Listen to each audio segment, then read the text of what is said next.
दोस्तों, आप माने या ना माने, पर इन दिनों पीएम मोदी ज़बरदस्त परेशानी के दौर से गुजर रहे हैं।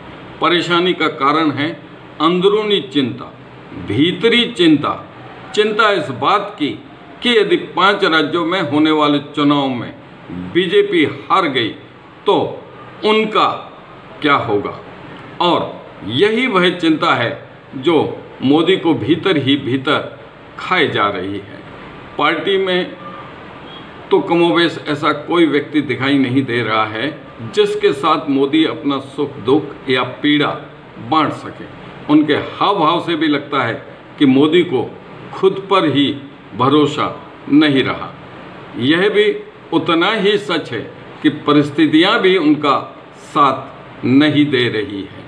उन्हें सुझाई नहीं दे रहा है कि आखिरकार वे करें तो करें क्या, जिससे 2024 में बीजेपी जीत दर्ज कर सके और वे लगातार तीसरी बार प्रधानमंत्री बन सकें, जो मौजूदा राजनीतिक परिस्थितियों में मुश्किल ही नहीं असंभव भी लग रहा है। पर वे 2024 की जीत के लिए कुछ भी करने को तैयार हो सकते हैं, किसी भी हद तक जा सकते हैं। वे लोकसभा के चुनाव 2024 की बजाय 2023 में 5 राज्यों की विधानसभा चुनाव के साथ करवाने का भी डिसीजन ले सकते हैं। सुगबुगाहट तो इस बात की भी है कि उनके सिपह सालारों ने 2023 में ही आम चुनाव करवाने का सुझाव बहुत पहले ही दे दिया था। अब मौजूदा परिस्थितियों में यही सुझाव फिर से दिया है और चर्चे तो इस बात के भी हैं कि मोदी भी इस पर गंभीरता से विचार कर रहे हैं। तो यदि ऐसा कोई डिसीजन 15-20 दिनों में ही ले लें तो कोई आश्चर्य नहीं होगा। वैसे यह भी आपको पता ही है कि वेस्ट बंगाल की सीएम ममता बनर्जी ने तो खुलेआम कह दिया है कि मोदी दिसंबर में ही आम चुनाव करवाना चाहते हैं। ममता बनर्जी ने तो यहाँ तक कह दिया कि बीजेपी दिसंबर में चुनाव करवा सकती है। उसने तो जितने भी हेलीकॉप्टर मयस्सर हैं वे चुनाव के लिए बुक करवा लिए हैं। कांग्रेस भी इस सुगबुगाहट को लेकर लंबे अरसे से सचेत हैं। नीतीश कुमार, M.K. स्टालिन और शरद पवार भी ऐसी ही संभावना जता चुके हैं। मोदी अपोजिशन के अलायंस इंडिया को ज़्यादा समय देने के पक्ष में नहीं है। दोस्तों, यहाँ बीच में हमारे नए व्यूअर्स से खास आग्रह है कि यदि आपने हमारे चैनल को अभी तक सब्सक्राइब नहीं किया है तो कृपया अभी ही कर लें, इससे हमें संबल मिलेगा। दरअसल 2024 के चुनाव से पहले मोदी जी को 5 राज्यों के चुनाव में अग्नि परीक्षा भी देनी है।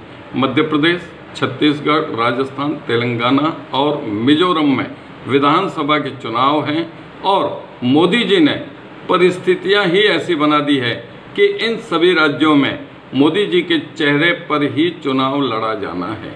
मसलन मोदी के लिए यह सेमीफाइनल है और सेमीफाइनल जीतने पर ही फाइनल आसान हो सकता है। सेमीफाइनल में हारने पर तो आधा खेल तो स्वतः ही खत्म हो जाएगा। फिर तो पार्टी में भी बगावत के सुर मुखर होने की आशंका से इनकार नहीं किया जा सकता। कहावत है ना कि बंद मुट्ठी लाख की और खुल गई तो खाक की। मसलन मोदी जी को जिताने वाले नेता की छाप ही मिट जाएगी। सच तो यह भी है कि पार्टी में उन्होंने कोई सेकंड लाइनर नेता पनपने ही नहीं दिया। दरअसल पार्टी में अभी भी अमित शाह को छोड़कर ऐसा कोई नेता नजर नहीं आ रहा है जिस पर मोदी आंखें मूंद कर भरोसा कर सकें कि वह चुनाव जिताने में कंधे से कंधा मिलाकर उनके साथ खड़ा रहेगा। फिर आप मानो या मत मानो, पर पिछले कुछ अरसे से तो लग रहा है कि मोदी को अमित शाह पर भी ज़्यादा भरोसा नहीं रहा। वैसे अमित शाह को सेकंड लाइनर नेता जरूर माना जा सकता है, पर मोदी के दिल और दिमाग में एक डर बना हुआ है कि कहीं अमित शाह के मन में भी पीएम बनने की महत्वाकांक्षा ने अंगड़ाई ले ली तो उनका क्या होगा।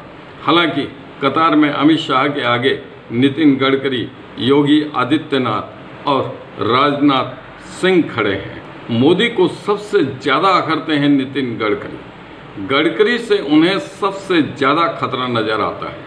तो यह भी काफ़ी संभव है कि लोकसभा चुनाव से पहले ही मोदी गडकरी को किनारे लगा दें। मोदी का राजनीतिक इतिहास रहा है कि जिन्होंने भी बुरे वक्त में उनका साथ दिया है उन्हें मोदी ने किनारे लगाने में कोई हिचकिचाहट नहीं की।